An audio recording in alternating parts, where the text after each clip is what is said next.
সাকিব আল হাসান আবার বাংলাদেশে ফিরবেন। সাকিব আল হাসান আবার বাংলাদেশের জার্সি গায়ে প্রতিনিধিত্ব করবেন দেশের। এই অপেক্ষার বয়সটা প্রায় 2 বছর হতে চলল। অপেক্ষাটা সাকিবের, অপেক্ষাটা বাংলাদেশের ক্রিকেট প্রেমীদেরও। বাংলাদেশ ক্রিকেট বোর্ডে একের পর এক ভাঙচুর হয়েছে, বোর্ড পরিবর্তন হয়েছে, বোর্ড প্রেসিডেন্ট এসেছেন গিয়েছেন, কিন্তু সাকিবের এই ফেরার ইস্যুটা ঝুলেই আছে। এখনো কি আলাদা কোনো নতুন পরিস্থিতি তৈরি হয়েছে? সাকিব নিজে অবশ্য ভীষণ রকমের আত্মবিশ্বাসী এবং আশাবাদী। তিনি বাংলাদেশে ফিরবেন, বাংলাদেশের হয়ে আবারও তিনি খেলবেন। শুধুমাত্র তার ওই বিদায়ী ম্যাচ না, বাংলাদেশকে তিনি প্রপার ওয়েতে কন্ট্রিবিউট করতে পারেন বলেই তিনি মনে করছেন এবং তার আশা এই বছরের মধ্যেই তিনি বাংলাদেশে ফিরে আসবেন। অ্যাডহক কমিটির নতুন যে প্রেসিডেন্ট হয়েছে বিসিবির, তামিম ইকবাল, তার সঙ্গেও এই বিষয়ে সাকিবের কথা হতে পারে বলে তিনি জানিয়েছেন। আসলে সেই বাস্তবতা কতটুকু রয়েছে? সাকিব আল হাসান একটা অনুষ্ঠানে যোগ দেওয়ার জন্য ভারতে এসেছেন মুম্বাইতে, এবং সেইখানে স্পোর্টস স্টারকে তিনি একটা ইন্টারভিউ দিয়েছেন এবং সেই ইন্টারভিউতে নানান বিষয় নিয়ে তিনি কথাবার্তা বলেছেন এবং সেইখানটাতেই তিনি শুধুমাত্র নিজের ফেরা সেটা নিয়ে নয়, বাংলাদেশ ক্রিকেট যে একটা টালমাটাল অবস্থার ভেতর দিয়ে যাচ্ছে সেই আলোচনার জায়গাটাও করেছেন। সাকিব ওইখানটাতে বলেছেন যে রাজনৈতিক কারণেই তো তার এই এখনকার এই অবস্থার মধ্যে পড়তে হয়েছে। 2024 সালের ওই 5ই আগস্টের ঘটনা পরবর্তী সময়েও সাকিব বাংলাদেশের জার্সিতে প্রতিনিধিত্ব করেছেন, পাকিস্তানে খেলেছেন, ভারতে খেলেছেন, কিন্তু যখনই তিনি দেশে এসে বিদায়ী একটা টেস্ট ম্যাচ খেলার ইচ্ছা প্রকাশ করলেন, ওইখান থেকেই সবকিছু আসলে এলোমেলো হয়ে যায়। তারপর থেকে সাকিবকে আর কোনো ফরম্যাটেই বিবেচনা করা হয়নি। নানান সময় নানান বোর্ড নানান কথাবার্তা বলেছে, কিন্তু সেগুলা আসলে বেশিরভাগই ছিল স্টানবাজি এবং বেশিরভাগই আসলে শুধুমাত্র বলার জন্য বলা, মানুষের ওই আবেগের জায়গাটাতে একটুখানি টোকা দেওয়া। কিন্তু সত্যিকার অর্থে সাকিবকে দেশে ফেরানোর বিষয়ে খুব কিছু কাজ করা হয়েছে। সাকিব এইখানটাতে বলেছেন যে না, এই ইন্টারভিউটাতে আমি দেখলাম তিনি বলছেন যে না, যতটা বলা হয়েছে ততটা আসলে ফলো আপটা আর করা হয়নি। হয়তো মিডিয়ার সামনে বলেছেন যে সাকিবকে ফেরাতে চাই, কিন্তু এইটার জন্য যে প্রপার কাজগুলো আছে সেই কাজগুলো করা হয়নি। এবং তিনি বলছেন যে এখন ক্রিকেট বোর্ডের যিনি অ্যাডহক কমিটির প্রেসিডেন্ট হয়েছেন তামিম ইকবাল, তার দীর্ঘদিনের জাতীয় দলের সহযোদ্ধা, এবং তার সঙ্গেও তিনি বলছেন বাংলাদেশের ক্রিকেটে যে কোনো সময় যে কোনো কিছু পরিবর্তন হয়ে যেতে পারে। এখনো তামিমের সঙ্গে তার এই বিষয়ে কোনো কথাবার্তা হয়নি, কিন্তু এমন হতে পারে যে কিছুদিনের মধ্যে তামিমের সঙ্গে এই বিষয়ে তার কথাবার্তা হবে। হয়তো বা তারা একসঙ্গে বসে এটা একটা ঠিক করতে পারেন যে কিভাবে সাকিবের এই ফেরাটা হতে পারে। আজকে ইনফ্যাক্ট তামিম ইকবালও কিন্তু একটা প্রেস কনফারেন্স করেছেন এবং সেইখানটাতে তামিমও বলেছেন যে শুধু সাকিব আল হাসান না, সঙ্গে আমাদের জাতীয় ক্রিকেট দলের আরো যে 2 সাবেক অধিনায়ক নাইমুর রহমান দুর্জয় এবং মাশরাফি বিন মুর্তজা রয়েছেন, তাদের কথাও তামিম বলেছেন যে আপনারা যখন, আমাদেরকে বলেছেন সাংবাদিকদের যখন কথাবার্তা বলেন বা প্রশ্ন করেন, তখন যেন এই সবাইকে নিয়ে এই প্রশ্নের জায়গাটা করা হয়। এবং ক্রিকেট বোর্ডের তরফ থেকে সাকিবের বিষয় পার্টিকুলার বলেছেন যে যা যা করা দরকার সেই জিনিসগুলো আসলে তারা করার চেষ্টাটা করবেন।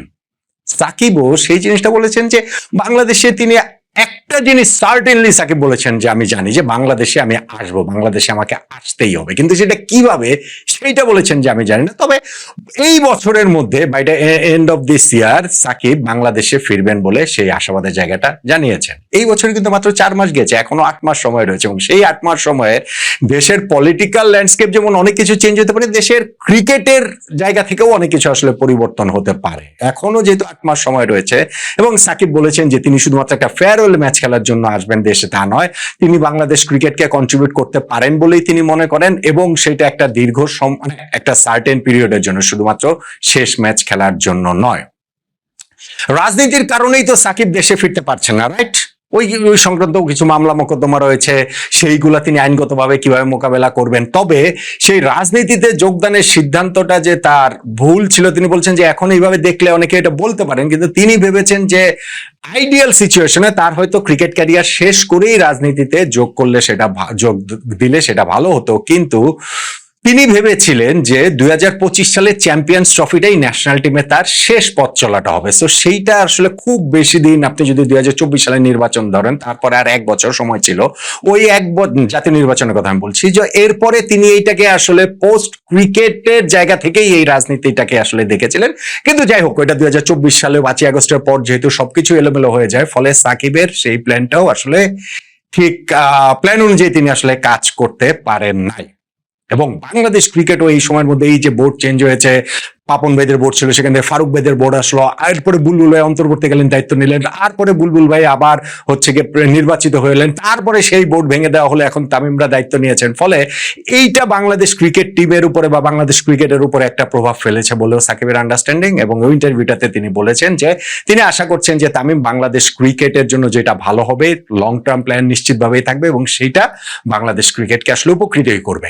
এবং এই মাঝখানের সময়তে আমাদের ক্রিকেটের একটা বড় সেটব্যাক হয়ে গেছে 2000 এই বছর 2026 টি-20 ওয়ার্ল্ড কাপটা যে আমরা খেলি নাই।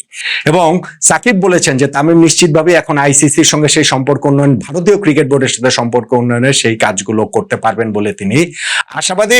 যেটা মুস্তাফিজুর রহমানের ইস্যুকে কেন্দ্র করে আমরা যে আলটিমেটলি ওয়ার্ল্ড কাপ খেললাম না, সাকিব সেটাতে বলেছেন যে না, এখানটাতে হচ্ছে গিয়ে শেষ পর্যন্ত গিয়ে আইপিএল হচ্ছে গিয়ে ভারতীয় বোর্ডের অধীনে একটা টুর্নামেন্ট, আর ওয়ার্ল্ড কাপ তো ওয়ার্ল্ড কাপ, এটা আইসিসি টুর্নামেন্ট। ফলে বাংলাদেশ যে ওই জায়গাটা থেকে পাবলিক সেন্টিমেন্টকে ব্যবহার করে আমরা যে শেষ পর্যন্ত ওয়ার্ল্ড কাপ খেলেনি, সেটা বাংলাদেশ ক্রিকেটের জন্য একটা বিরাট বড় ক্ষতি হয়েছে, লস হয়েছে। এটা সাকিব আল হাসান সেইখানটা তো বলেছেন। এবং ওইখানটাতে ভারতীয় বোর্ডের সাথে সম্পর্কটা তামিম ইকবালের এই বাংলাদেশ ক্রিকেট বোর্ড কিভাবে উন্নয়ন করবে তিনি আশাবাদী যে সেই জায়গাটাও আসলে তৈরি হয়ে যাবে।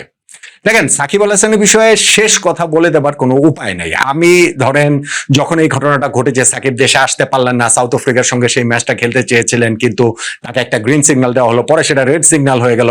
আসিফ মাহমুদ সজীব ভাই তৎকালীন যে ক্রীড়া উপদেষ্টা, তার সঙ্গে সাকিবের পরবর্তীতে কি কি হয়েছে সেই জিনিসটা তো আমরা দেখেছি, যে সেইখানটাতে ফেসবুক স্ট্যাটাস বলেন বা ইন্টারভিউ বলেন, আসিফ মাহমুদ তো বলেছেনই সরাসরি যে সাকিবকে আসতে না দিয়ে তিনি একটা বিরাট ভালো কাজ করেছেন এবং তিনি বোর্ডকে নির্দেশনা দিয়ে দেবেন যে সাকিব যেন আর খেলতে না পারে। সো ফাইনালি গিয়ে সাকিব ওই আসতে পারেন নাই, খেলতে পারেন। কিন্তু আমি একটা জিনিস আজকে সাকিবের এই ইন্টারভিউ জায়গাটা থেকে আমার খুবই ইন্টারেস্টিং লেগেছে, নট মানে পুরোনো যারা ভিডিও ফলোয়ার বা দেখেছেন বা আগের ভিডিও গিয়ে দেখতে পারেন, আমি কিন্তু এই কথাটা বলেছি। আমি এখন ওই কথাটা দৃষ্টি করি যেটা সাকিব আজকের এই স্পোর্টস স্টারের ইন্টারভিউতে বলেছেন।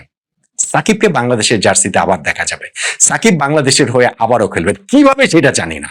এই যে সাকিব যেমন বলেছেন যে সবকিছু বাংলাদেশে খুব দ্রুতই চেঞ্জ হয়ে যেতে পারে, সেটা পলিটিক্যাল অবস্থা বলেন, সেটা ক্রিকেটের অবস্থা বলেন, এটা আসলে আলটিমেটলি কিভাবে এটার সলিউশনটা হবে এটা নট শিওর। যে এটা যেমন সাকিব যেমন নিশ্চিত না, এটা আমিও নিশ্চিত না এটা। এবং আমি আজকে না, আমি অনেকগুলো আলোচনাতে এই কথাটা বলেছি যে এটা কিভাবে এটা সর্ট আউট হবে সেটা নিশ্চিত না। তবে বাংলাদেশের জার্সিতে সাকিব আল হাসানকে আমরা শেষবারের মতো যে দেখে ফেলেছি, বিষয়টা সেটা নয়। বাংলাদেশের জার্সিতে সাকিব আল হাসানকে আমরা আবারও দেখবো। প্রশ্নটা হচ্ছে গিয়ে আমরা সেটা কত তাড়াতাড়ি দেখতে পাবো। সাকিব এখনো ফ্র্যাঞ্চাইজি ক্রিকেট খেলছেন, এখনো তিনি ফিট আছেন, এখনো তিনি বলছেন কন্ট্রিবিউট করতে পারেন, এখনো তিনি বলছেন যে এই বছরের মধ্যে সমস্যাটার সকল সমাধানটা হয়ে যাবে এবং তিনি বাংলাদেশে ফিরবেন। এবং তিনি সার্টেনলি, আমার কাছে ওই জিনিসটা সবচেয়ে বেশি স্ট্রাইক করেছে যে তিনি খুব জোর দিয়ে বলেছেন যে বাংলাদেশে আমি ফিরবই, বাংলাদেশে আমাকে ফিরতেই হবে। প্রশ্ন হচ্ছে কত তাড়াতাড়ি এই জিনিসগুলো সর্ট আউট হয়ে আমি বাংলাদেশে ফিরবো এবং বাংলাদেশের হয়ে আবার খেলবো, বাংলাদেশের প্রতিনিধিত্ব করব। কিভাবে সেটা জানেন না, এবং সাকিব বলছেন এই বছরের মধ্যেই সেটা হতে পারে।